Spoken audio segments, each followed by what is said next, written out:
عرفان الله هستم، یکی از اشتراک کنندگان کورس کوتاه مدت و ما در ظرف 3 ماه اینجا خیاطی میخوانیم و 3 ماه پی در پی کارهای عملی است و این بسیار مفید است برای ما.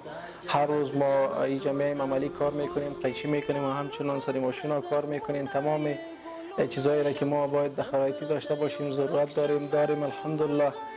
و کسایی که میخواین که یک حرفه را یاد بگیرن باید به قسم کورس‌ها بپیوندن و در ظرف بسیار وقت کم، یعنی در ظرف 3 ماه میتونن صاحب یک حرفه و صاحب یک کسب شوند.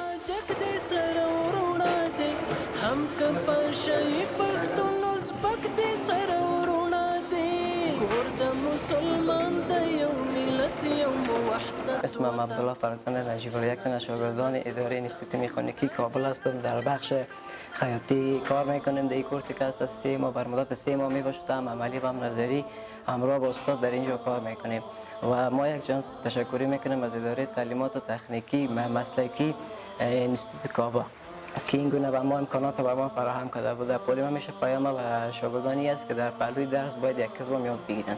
تشکر.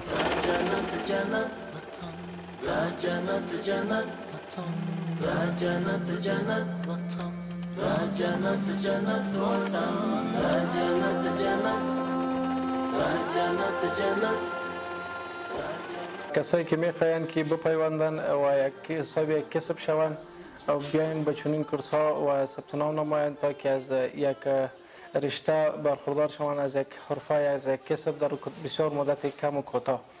و تشکر از اداره تعلیمات تکنیکی و مسلکی که این زمینه را برای ما فراهم کرد.